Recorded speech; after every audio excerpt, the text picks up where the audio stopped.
नमस्कार। Breaking news. आज की सबसे बड़ी और धमाकेदार खबर दक्षिण भारत से आ रही है। इस खास विश्लेषण में हम बात कर रहे हैं तमिलनाडु विधानसभा चुनाव 2026 के उन विस्फोटक एग्जिट पोल्स की, जिन्होंने पूरी राजनीति में हलचल मचा दी है। पूरे देश की नजरें इस बात पर टिकी हैं कि क्या दक्षिण की सियासत एक बिल्कुल नए युग में प्रवेश कर रही है।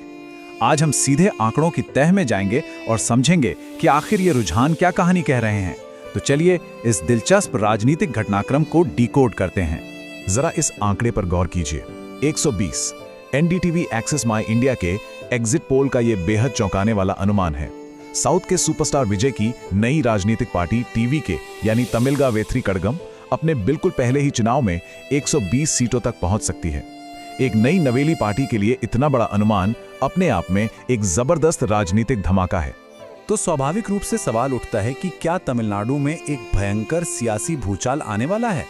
टीवीके का ये प्रदर्शन निश्चित रूप से एक चौंकाने वाला अनुमान है। दशकों से वहां की राजनीति सिर्फ दो बड़े दिग्गजों के इर्द गिर्द घूमती रही है, लेकिन टीवीके की इस आक्रामक एंट्री ने पूरी की पूरी स्थापित व्यवस्था को एक सीधी चुनौती दे दी है। ये सिर्फ एक चुनाव नहीं रह गया है। तमिलनाडु 2026 के ये चौंकाने वाले अनुमान आखिर कहते क्या हैं? आइए देखते हैं। सीटों के इस अनुमान को जरा बारीकी से समझते हैं। एक्सिस माई इंडिया के मुताबिक टीवी के 98 से 120 सीटों के भारी भरकम अनुमान के साथ सबसे आगे दिख रही है। वहीं सत्ताधारी डीएम के गठबंधन 92 से 110 सीटों के साथ बिल्कुल कांटे की टक्कर दे रहा है। लेकिन सबसे बड़ा झटका लगा है परंपरागत प्रतिद्वंदी एआईएडीएमके को, जो काफी पीछे खिसककर महज 22 से 32 सीटों पर सिमटती नजर आ रही है। समीकरण पूरी तरह से बदल चुके हैं। और वोट शेयर की कहानी तो और भी ज्यादा रोमांचक है। टीवीके और डीएमके गठबंधन दोनों 35% वोट शेयर पर बिल्कुल बराबरी पर खड़े हैं। लोकतंत्र में जब मुकाबला इतना करीबी हो तो एक एक वोट कीमती हो जाता है। हल्की सी हवा या मामूली सा स्विंग भी पूरे चुनाव के नतीजे को एक झटके में पलट कर रख सकता है।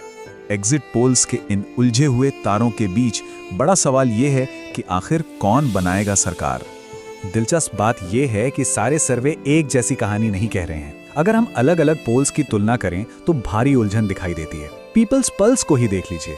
ये पोल डीएमके गठबंधन को 125 से 145 सीटों के साथ एक स्पष्ट बहुमत दे रहा है और टीवीके को सिर्फ 18 से 24 सीटों पर समेट रहा है। मैट्रिज और पी मार्क भी डीएमके को ही बढ़त दिखा रहे हैं। इन दावों के बीच का ये भारी अंतर साबित करता है कि जमीनी स्तर पर कितनी भयंकर अनिश्चितता बनी हुई है। 314 सीटों वाली तमिलनाडु विधानसभा में बहुमत का जादुई आंकड़ा 118 है। पोल्स के इस बिखराव को देखकर ऐसा लग रहा है मानो राज्य इस वक्त एक थ्रिलर फिल्म के क्लाइमैक्स पे खड़ा है, जहां कोई भी नतीजा आ सकता है। किसी भी एक पोल को अंतिम सत्य नहीं माना जा सकता। अब बात करते हैं रिकॉर्ड मतदान की। क्या ये इस ऐतिहासिक बदलाव का सबसे बड़ा संकेत है? इन सारे चौंकाने वाले और विरोधाभासी आंकड़ों के पीछे जो सबसे बड़ी शक्ति काम कर रही है वो है ये नंबर 85.1%। विधानसभा चुनावों के इतिहास में ये अब तक का सबसे अधिक मतदान प्रतिशत है। इतनी भारी संख्या में लोगों का वोट डालने निकलना इस पूरे चुनावी रहस्य का मुख्य उत्प्रेरक है। अक्सर इतनी उच्च भागीदारी किसी बहुत बड़े बदलाव की गवाही देती है। इस भारी मतदान को अगर हम जिलों के अनुसार देखें तो आंकड़े और भी हैरान करने वाले लगते हैं। करूर में 89.32%, सेलेम में 88.02% और इरोड में 87.59% बम्पर वोटिंग हुई है।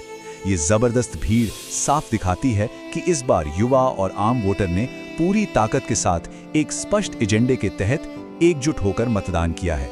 दक्षिण की सियासत में ये एक बिल्कुल नया मोड़ है। यह समझना बहुत जरूरी है कि किसी तीसरी ताकत का उदय तमिलनाडु में इतनी बड़ी ऐतिहासिक विसंगति क्यों है।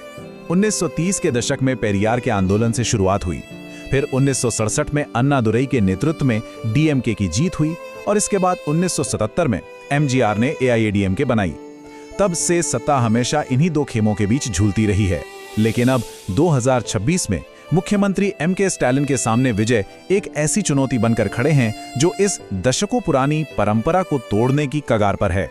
विजय की पार्टी टीवीके ने आखिर ऐसा क्या किया? उन्होंने एक बहुत ही सधी हुई रणनीति के तहत काम किया है। उनका पूरा फोकस युवाओं से जुड़ने, भ्रष्टाचार के खिलाफ आवाज उठाने, सामाजिक न्याय सुनिश्चित करने और शासन में सुधार लाने पर रहा है। इन्हीं मुद्दों के दम पर वो अपनी ऑन स्क्रीन लोकप्रियता को जमीनी स्तर पर एक ठोस चुनावी ताकत में बदलने की कोशिश कर रहे हैं। और अब 4 मई का बेसब्री से इंतजार है। इतने सारे कयासों और दावों के बीच अब सभी की नजरें सिर्फ एक दिन पर टिकी हैं, 4 मई। इसी दिन मतगणना होगी और सभी पोल्स का सच सामने आ जाएगा। 85.1% के उस ऐतिहासिक मतदान का असली नतीजा इसी दिन खुलेगा। 4 मई ही तय करेगा कि क्या वास्तव में कोई सियासी भूचाल आया है या नहीं। लेकिन इस पूरी गहमा गहमी के बीच हमें ये नहीं भूलना चाहिए कि एग्जिट पोल्स केवल एक शुरुआती झलक होते हैं, कोई अंतिम फैसला नहीं। लोकतंत्र का असली जनादेश तो सुरक्षित रूप से ईवीएम मशीनों के अंदर ही बंद है। तो अंत में सबसे बड़ा सवाल यही रह जाता है, इन सब के बीच द्रविड़ राजनीति के भविष्य का क्या होगा? क्या हम तमिलनाडु में एक स्थायी और बड़ी राजनीतिक क्रांति देखने जा रहे हैं, या सत्ता पारंपरिक रूप से फिर से पुराने दिग्गजों के हाथ में ही जाएगी? 4 मई का दिन ही इस रहस्य से पर्दा उठाएगा। इस दिलचस्प विश्लेषण में आज के लिए बस इतना ही।